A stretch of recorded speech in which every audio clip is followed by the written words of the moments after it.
Ele se prepara para investir mais de 1 bilhão na produção de biometano no Brasil e faz uma previsão interessante. O lixo vai superar a cana-de-açúcar e o esterco como principal fonte de produção de combustível. Converso agora com Milton Pilão, CEO da Orizon. Vou começar do começo. O que é biometano? Biometano é o gás natural renovável. Aliás, biometano é um termo genérico usado para o gás natural renovável, dado que lá fora ele é sempre chamado de gás natural renovável. E por quê? Porque ele vem de uma fonte renovável. Hoje, o gás natural é uma fonte de combustível utilizado para diversas utilizações na indústria brasileira, indústria mundial, mas a sua maior fonte é fóssil, ela advém do petróleo. E você tem as outras fontes, que são fontes renováveis, e neste caso aqui, ela advém do resíduo sólido, o nosso lixo. E então, por isso é chamado de biometano. E o que vocês vão fazer? Vocês vão investir numa planta de produção desse tipo de gás? Como é que você recolhe lixo de tudo quanto é lado para fazer isso? Aliás, a Orizon faz isso já, de alguma maneira. Sim. Explica para a gente. Na verdade, o lixo é uma biomassa. Em termos genéricos, se você olhar o lixo, ele tem 50% de orgânicos, de comida dentro da sua composição, outros 35% a 40% de reciclados e 10% de produtos inertes que vêm da construção civil. Essa comida, esse orgânico que a gente descarta diariamente, ele sofre um processo de decomposição e quando ele chega nos nossos ecoparques, ele passa por diversos processos para que ele seja capturado após o seu processo de decomposição e aí sim passar por um processo industrial de purificação, onde ele é transformado no gás natural renovável, na propriedade regulada pela ANP aqui no Brasil, para que ele possa ser comercializado para a indústria brasileira. Por que esse processo do lixo anda tão devagar por aqui? Acho que essa é uma boa pergunta e acho que a gente tem que dar um passo atrás e falar um pouco do histórico brasileiro em relação a isso. E é uma verdade o que você falou, a gente comparado aos peers americanos, europeus e asiáticos, o Brasil é um dos únicos países desenvolvidos do mundo que ainda tem boa parte do seu resíduo, atualmente 40%, enviado para lixões. Não é por falta de lei, Sônia, a gente tem leis que advêm desde 2010, 2011, Plano Nacional de Resíduos Sólidos, nós tivemos um marco do saneamento em 2021, você tem leis hoje muito fortes e claras que obrigam o fechamento desses lixões. O último deles, coincidentemente, venceu agora no início de agosto, aniversariou agora no início de agosto, que era o último prazo do marco do saneamento para fechamento dos lixões, e os lixões não foram fechados. Então, eu sempre digo que alguns fatores contribuíram para esse fato. Primeiro, eu acho que você tem um ponto em relação ao governo, à ação do governo. Eu acho que a gente brinca, mas lixo não dá voto, né? Então é melhor o poder você público... abraçar uma árvore, abraçar uma árvore, ou dá voto. Agora você abraçar o lixo, não dá voto nenhum. Ou tapar um buraco, né? Algo que apareça mais facilmente ao olho da população, visto que por muito tempo a gente jogava o nosso lixo ali no saco e não queria saber para onde ele ia. Então eu acho que esse Mas ponto... até hoje as pessoas, alguém quer saber? Eu acho que mudou um pouco. Está mudando? Está mudando um pouco e acho que empresas como a Orizon e também as mudanças climáticas têm ajudado nisso. Porque a população, quando ela começa a ser afetada de certa maneira, seja por uma crise de temperatura, seja por um desastre que ocorra advindo de mudança climática, ela começa a se perguntar de onde está vindo isso. E aí, dentre as razões, existem várias, uma delas é a contribuição do lixo, o metano gerado nos lixões pela não retirada do gás do lixo mal descartado, ele vai para a atmosfera e ele é um dos grandes vilões. Os resíduos, eu lembro lá atrás, quando se começou a debater regras para resíduos sólidos, eu não sabia nem o que era resíduos sólidos, vinha saber depois.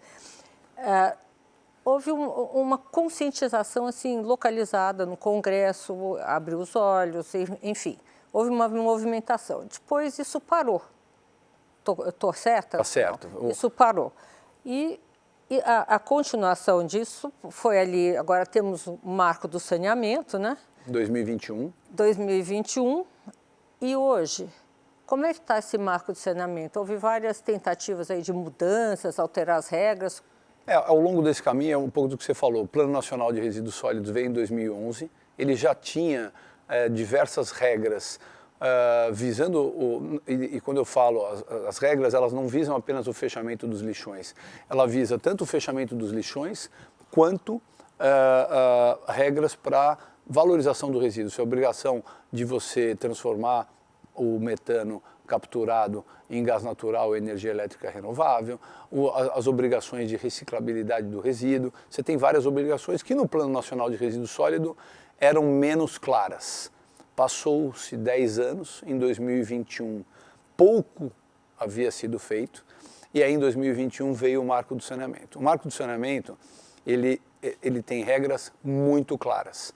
Ele define regras de tempo para fechamento de lixões de acordo com o tamanho de cidades. Ele define a produção de gás advinda do resíduo ao longo dos próximos 10 anos e o impacto disso nas metas climáticas brasileiras. Ele coloca metas muito claras em relação ao percentual de reciclados. Hoje, milhões de toneladas, por exemplo, de plástico, que é um grande vilão da natureza, a gente sabe disso, com as campanhas de plástico no mar, o impacto que isso tem, são aterrados e não são reutilizados. E como é que vocês vão fazer essa planta de biometano? A tecnologia de transformação do biogás, né, que é o gás, o nome genérico do gás retirado do resíduo, da decomposição do resíduo, e transformá-lo ele no biometano, é uma tecnologia já desenvolvida no mundo há mais de 15 anos. Então, não é um desenvolvimento tecnológico novo, a gente compra essa tecnologia de players internacionais, americanos, europeus, traz a indústria para o Brasil, coloca ela dentro do ecoparque e aí você passa por diversos processos. O biogás, quando ele sai do resíduo sólido, ele já tem uma boa, 50% aproximadamente, é metano, que é a principal composição do gás natural renovável.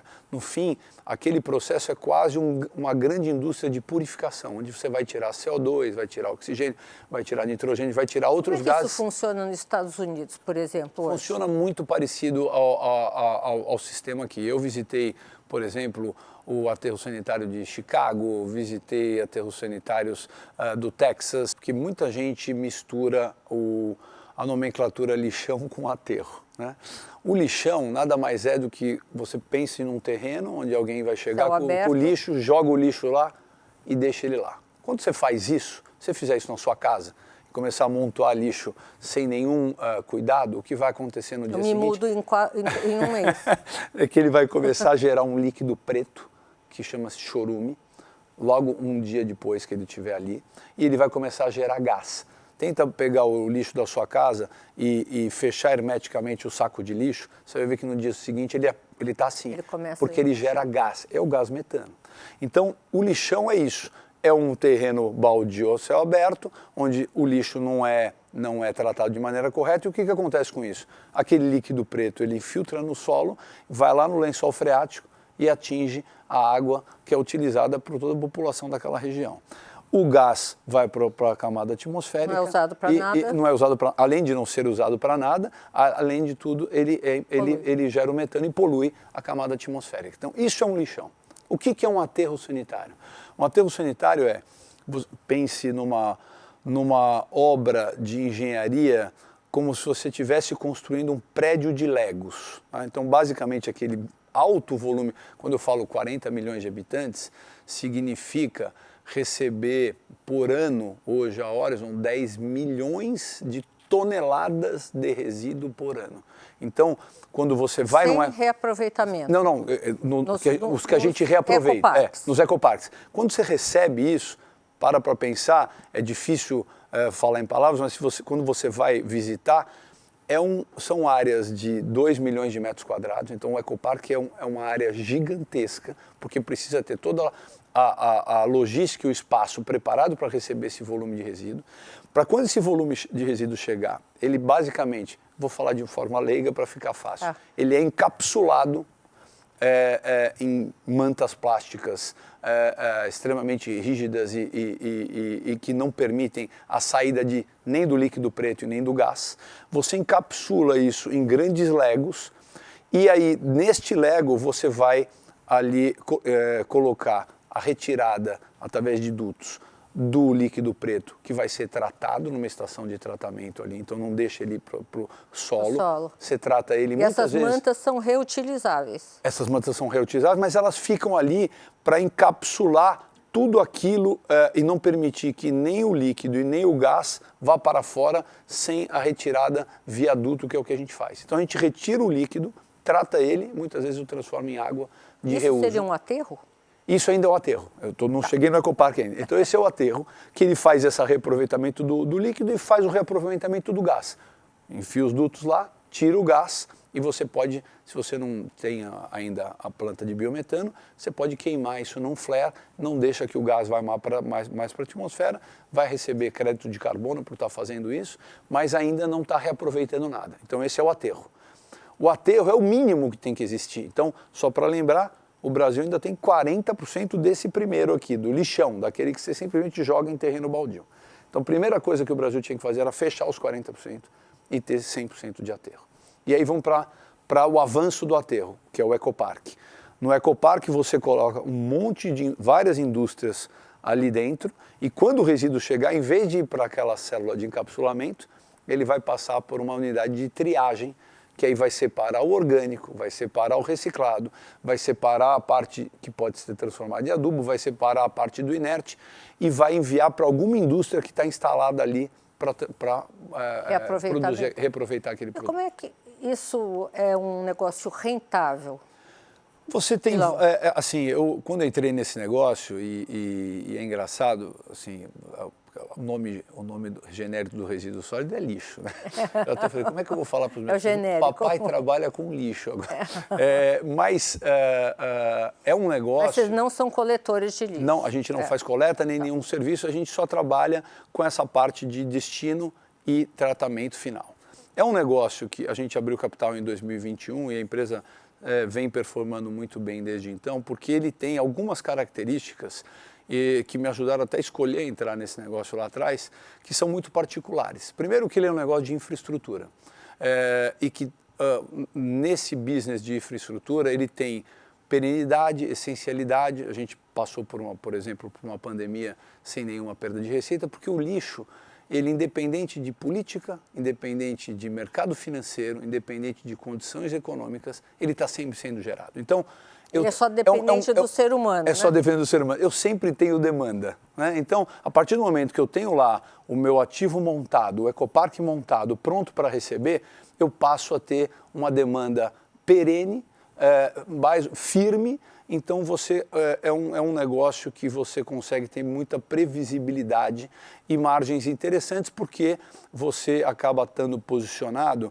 para você ter um ecoparque desses de 2,5 milhões de metros quadrados, você leva... Um investimento de quanto? Um investimento grande e um tempo de licenciamento entre 8 e 10 anos. É quase um tempo de licenciar uma hidrelétrica. Então, a partir do momento que você está com ele licenciado, dificilmente você vai ter algum outro concorrente naquela região. E como o lixo não anda, tem um problema logístico, porque a logística custa caro, é quase um monopólio a partir do momento que você licencia o negócio. Então você tem um primeiro ponto ali, que é esse ponto que é a receita de vinda do pagamento pelo destino correto. Essa é a primeira parte do business, que eu acho que me fez vir a ele. A segunda parte é que normalmente num business de infraestrutura, água e esgoto, por exemplo, você tem taxas de crescimento orgânico que não são muito elevadas, porque faz parte do business de infra. Eu faço um grande investimento na partida, depois fico lá 10, 20, 30 anos tendo o retorno daquele investimento. No nosso caso, não. Como você tem as adicionalidades dessas indústrias, biometano, que eu vou colocando ali, eu tenho alta taxa de crescimento orgânico. Eu coloco o aterro primeiro, ele começa a ter a receita de recebimento, aí eu coloco uma indústria de biometano, começa a ter a receita do gás. Aí eu coloco uma indústria de reciclado, começa a ter a receita do reciclado. E assim vai. Isso permite que o negócio tenha taxas de crescimento altas de 2 dígitos orgânico, o que é algo também muito particular. E por fim, tudo que a gente falou até agora aqui, o fato do Brasil estar tão atrasado, né, é ruim como brasileiro, mas pelo olhar do empreendedor, que sou eu tenho muito a trilhar, eu tenho muito a fazer. E você vê a empresa hoje ainda do Brasil, esses 40% de lixões que ainda existem. Por que esses lixões ainda existem? Existem ainda por, assim, de novo, primeiro teve uma inércia dos governos, que eu acho que não existe mais. Hoje a gente vê o governo atual e mesmo o anterior tendo firmeza de propósito no fechamento desses lixões. Vemos uma pressão da sociedade para que isso aconteça, uma preocupação em várias regiões para que isso aconteça. Eu não tenho dúvida nenhuma que se eu voltar aqui para ser entrevistado por você em 5 anos, a gente não verá mais lixões no Brasil.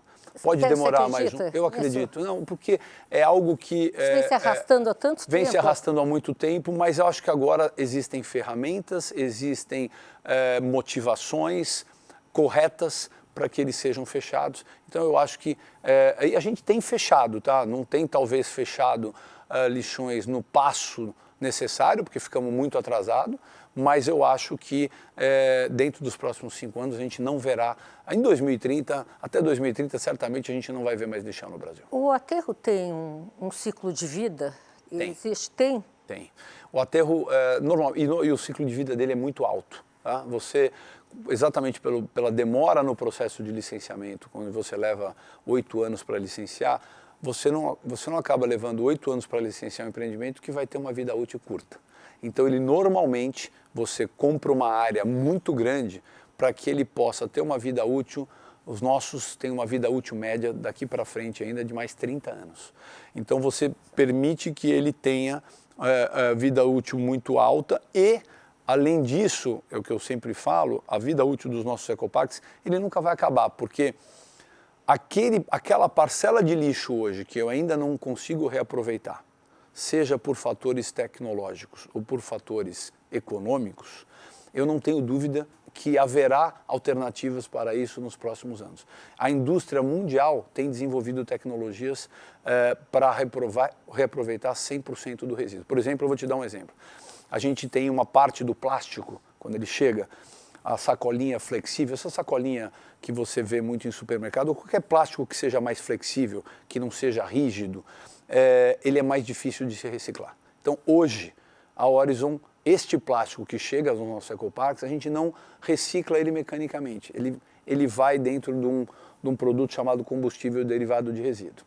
Hoje já existe tecnologia sendo desenvolvida no mundo para que este plástico flexível se torne metanol, combustível sustentável de navio, ou até possa ser utilizado no futuro para ser combustível sustentável de aviação. Então porque a molécula principal dele advém de uma partícula que você pode chegar no combustível. Você vai falar, isso hoje é tecnicamente viável? Por que não tem em todo lugar? Porque economicamente ainda não fecha a conta. Não sei se você conhece um estudo que diz que até 2050 a população mundial vai mais que dobrar a produção de lixo no mundo. Isso quer dizer o seguinte, se nós não tivermos alternativas viáveis para que o lixo seja 100% utilizado, o mundo vai ficar pequeno para a quantidade de lixo que a gente gera diariamente. Crédito de carbono. O Brasil ainda não tem suas regras regulamentadas. Sim. Também estamos hoje.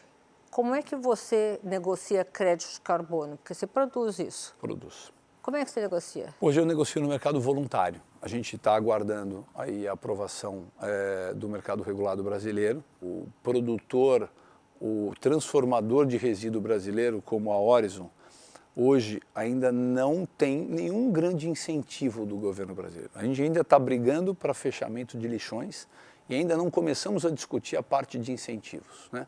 O mercado regulado é um deles.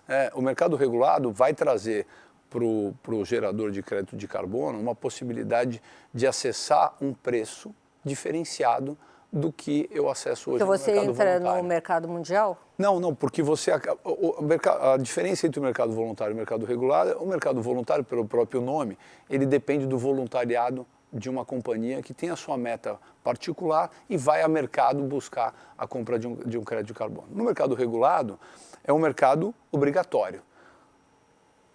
Isso leva a gente a entender o seguinte: no mercado regulado o preço é maior porque aqui você tem uma obrigatoriedade daquela indústria e muitas vezes essa obrigatoriedade traz uma balança oferta e demanda diferente do que o mercado voluntário tem. Então os preços no mercado regulado são mundialmente maiores do que os preços no mercado voluntário. Da Alemanha são 6 vezes maiores que do Brasil. Exatamente. Hoje a gente vende aqui crédito de carbono no mercado voluntário na ordem de 6 a 7 dólares. Hoje o mercado regulado europeu para aterro sanitário, ele está na faixa de 30 a 40 dólares. Então você tem preços muito diferenciados. Isso são incentivos para a indústria, sem dúvida, porque cada vez que você traz esse tipo de incentivo, você traz mais a iniciativa privada, porque você tem investimentos como o próprio investimento do biometano ou de todas essas tecnologias, você incentiva o capital privado a trazer mais dinheiro para esse mercado com incentivos desse tipo. Por que você acha que vai ser a maior fonte de energia, além além de agropecuária e indústria? Na verdade, o Brasil hoje ele tem uma demanda média de 70 milhões de metros cúbicos ano de gás natural, né? Uma oferta de gás natural renovável é algo entre 700 e 800 mil metros cúbicos. A oferta de gás natural renovável é muito pequena. O mercado hoje é basicamente de gás natural fóssil. Aí você vai falar, e de onde vem a oferta? A oferta pode vir desses 3 fontes que eu acabei de falar. Pode vir do lixo, pode vir da vinhaça, da cana-de-açúcar, ou pode vir da agropecuária. Se você avaliar essas três fontes, a agropecuária ela deve ter uma participação em termos de volume de oferta muito grande, sim, mas a utilização do gás que virá da agropecuária, ela será basicamente para autoprodução, principalmente por um motivo de logística e de posicionamento e sazonalidade da onde está a produção do gás do agro. Por isso que eu acho que ele não vai participar desse grande boom de oferta para a indústria brasileira. O outro é a vinhaça. Esse sim terá uma participação importante, mas a vinhaça ele ainda está num estágio de maturidade da tecnologia. Não é algo feito fora do Brasil, a tecnologia já existe, está sendo desenvolvida e amadurecida. Então, os próprios produtores dizem que ela estará madura entre 5 e 10 anos, então ela vai levar ainda mais 5 e 10 anos para estar madura e com uma oferta importante para o mercado, além de também ter o mesmo ponto, dado a cana-de-açúcar, tem a sua sazonalidade e o seu ponto logístico. Olha, foi muito boa a sua explicação. Eu queria que você me respondesse 2 perguntas. O prazo desse investimento, que recursos, como é que vocês vão fazer? Afinal de contas, são 1 bilhão. Não, a gente tem os recursos vêm do próprio caixa da companhia, a gente tem, além disso, acesso a diversas fontes de financiamento hoje para esse tipo de investimento que são em plataformas renováveis. Então você tem tanto o BNDES quanto o BNB, quanto instrumentos como o Banco Mundial, que trazem financiamentos de longo prazo incentivados para a companhia, e a gente se utiliza desses instrumentos para boa parte do investimento, onde a outra parte é feita pelo caixa da companhia. E essa última pergunta é sobre concorrência. Vocês estão à frente da concorrência? Como é que tá esse mercado hoje, se você for fazer um desenho? Existe uma associação também?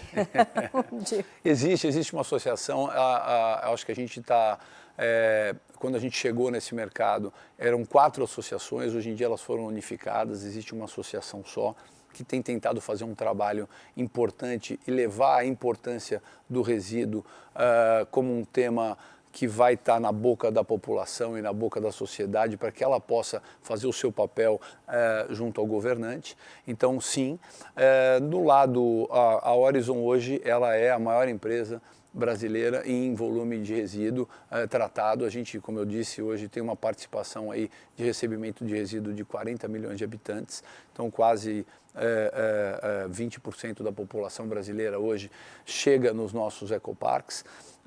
E a gente continua crescendo, tem um plano muito agressivo de crescimento, tanto orgânico quanto inorgânico.